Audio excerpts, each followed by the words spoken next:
धुळे जिल्हा परिषदेची अध्यक्षपदाचं आरक्षण हे सर्वसाधारण महिला प्रवर्गासाठी राखीव झाल्याच्या नंतर भारतीय जनता पार्टीचे पक्षश्रेष्ठी आणि भारतीय जनता पार्टीचे सर्व जिल्ह्याचे नेते यांनी याच्या संदर्भातल्या आपल्या मराठी पत्रकार संघाला विनंती केली होती आणि त्या अनुषंगाने आज आपण मोठ्या संख्येने या ठिकाणी उपस्थित राहिला।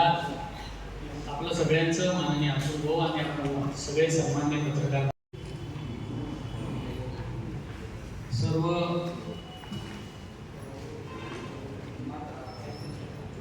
पत्रकार बांधव,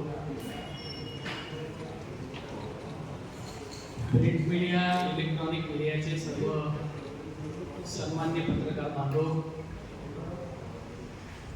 काल जिल्हा परिषदेच्या अध्यक्षा अश्विनीताई भारतीय जनता पार्टीचे राज्याचे नेते उपमुख्यमंत्री देवेंद्रजी फडणवीस साहेब, भाजपचे प्रदेशाध्यक्ष बावनकुळे साहेब, जिल्ह्याचे पालकमंत्री गिरीशजी महाजन साहेब यांच्या आशीर्वादाने व जिल्ह्याचे नेते खासदार डॉक्टर बाबासाहेब सुभाषजी भामरे, आमदार अमरीशभाई पटेल साहेब, आमदार जयकुमार रावल साहेब यांच्या आशीर्वादाने अत्यंत कमी काळात अत्यंत कमी वयात धुळे जिल्हा परिषदेच्या अध्यक्षपदी मला विराजमान होता आले हे माझे भाग्य मी समजते।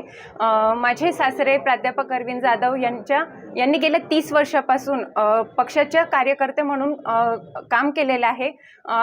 त्याचेच पावती म्हणून अध्यक्ष ह्या रूपाने मला मिळालेली आहे। ऑक्टोबर 2022 ते डिसेंबर 2023 या 14 महिन्याच्या कार्यकाळात मला खूप चांगले काम करता आले। पक्षाच्या ध्येय धोरणाचा आदर करीत मी स्वखुशीने अध्यक्षपदाचा राजीनामा देत आहे।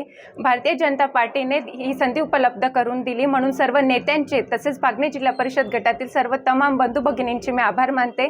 जिल्हा परिषदेचे मुख्य कार्यकारी अधिकारी, सर्व खाते प्रमुख, जिल्हा परिषद सदस्य यांचे मला मोलाचे सहकार्य लाभले म्हणून त्यांचेही मनापासून आभार मानते। धन्यवाद।